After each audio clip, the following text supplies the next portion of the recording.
Hey everybody, what's going on? It is the 24th of July and I'm going to be doing, I guess, step one of extracting honey. And step one for me is I put on what's called a bee escape.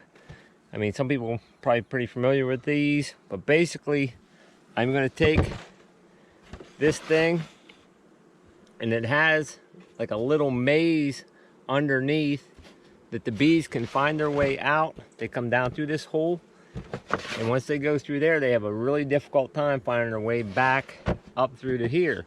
So I'm going to stick this between each of these supers. Like here, this has 2 supers, so I'll put this bee escape right here. I'll have to block that hole off too though. Put the bee escape here. The bees will funnel down through the bee escape into the main hive bodies. Then I'll be able to come back in 2 days on Sunday and pull off any frames that have completely capped honey on them. Then it will be on to the next step after that, which is extraction. So step one today is putting on these bee escapes.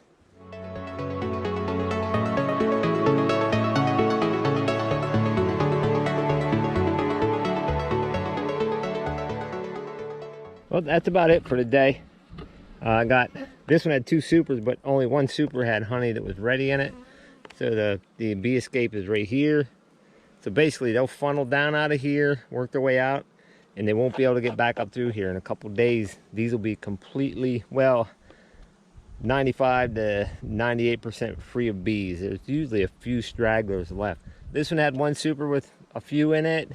This super didn't have any, so it didn't get a bee escape. And both of these supers had some ready. I had to plug that hole up or they go back in there.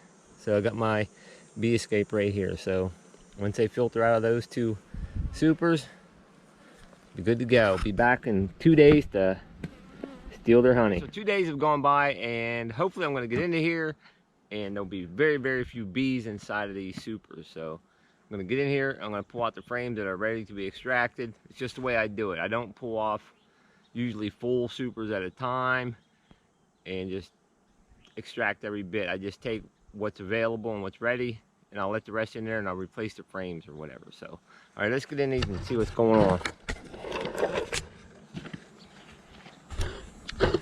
So hopefully we got very few bees.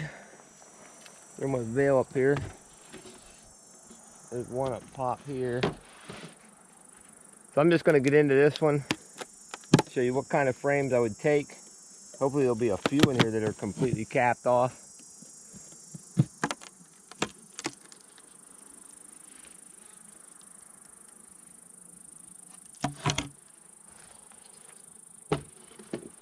There's a couple bees in here. I mean, literally when I did this, there was hundreds and hundreds of bees in here.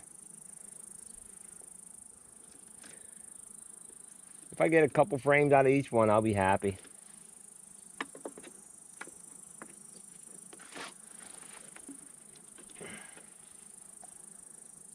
There's one lone bee there. See, this is only about 50% capped right here. That one I won't take. I might have done this a little bit too early, but that's almost completely capped there. That one, not quite ready.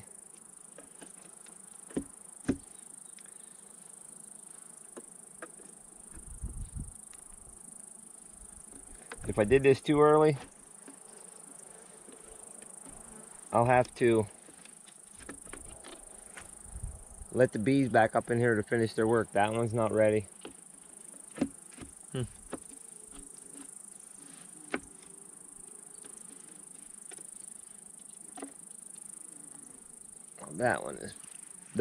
There's a ready one. See, I got 1 bee to get off of here, completely capped off there.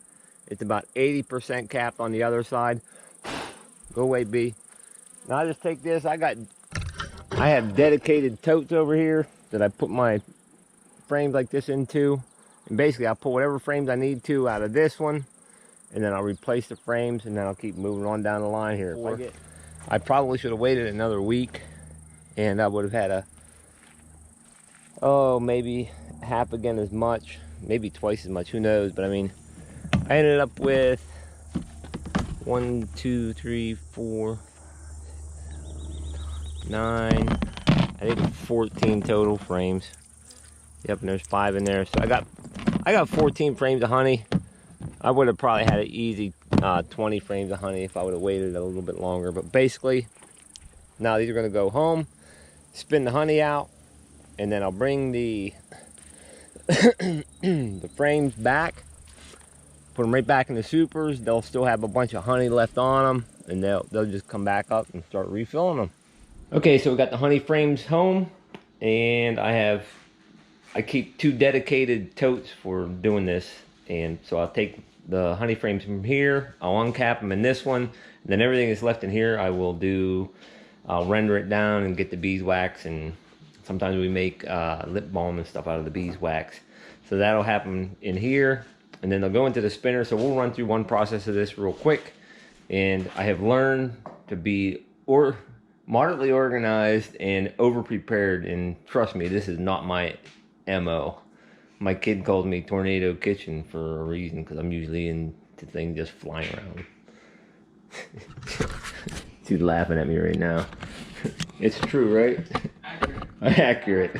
Okay, so yeah, it's better to be prepared when you're doing this.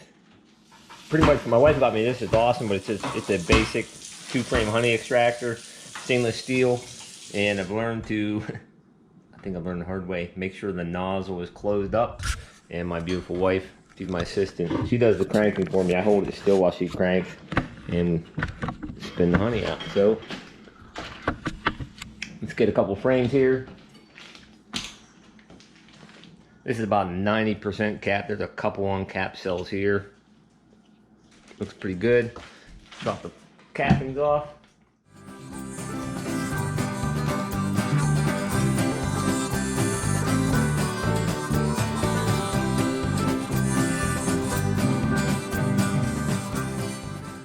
So I got, sticky. I'm all sticky right now, so I can't grab my camera. So basically I got a pile of cappings, and there'll be a lot of honey in here at the end. So I'll take that, that'll all get strained out as well. But I put the lid on here. You know, I've learned the hard way of this too. I thought it was cool watching the honey come out. So I left the lids off, so I was watching it and spinning it, and here it was spraying a fine mist of honey all over everywhere, me and everything. So I'll hold this thing steady. My wife will do some cranking here. I mean, if you just sat here and waited and watched it, it would just slowly go down.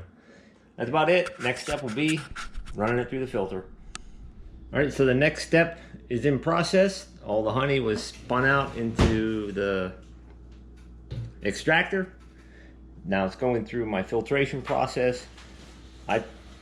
This is just what I use. There's a double stainless steel screen, has a coarse one and a fine one. Then I actually use a double. It's like a mesh, fiber mesh thing here. I use a double layer of that, and then once it's all done, it's usually nice and clear and ready to be bottled up. So next step will be bottling up the honey. Okay, we're on our last step. Everything has been filtered down through. One of the more satisfying parts, just take and draw the honey out, just like turning on a spigot of water. Easy as that. Not. My wife's yelling not. Anybody that's ever extracted honey before know it can be a pretty messy, time involved process. But there we go, last step. One nice jar of honey. Ding. And here's the final results. I got 38 jars of honey total. They're about 21 ounces. That honey's done in weight ounces. Look, it even says Golden Harvest on there. Isn't that nice? But I think they're around 21 weight ounces. So I think I got about 50 pounds roughly. Pretty cool. And there's only 37 jars here because someone stopped in and bought a jar right after I got done filtering it. And I also got one nice little block of beeswax rendered down here. Still have a couple tiny flakes of stuff, but that's not for me, for my personal use. That's not worth my time to try to get that out of there. But it's about 99.999% pure beeswax. And like, here's the nylon filters I use underneath my stainless steel filters.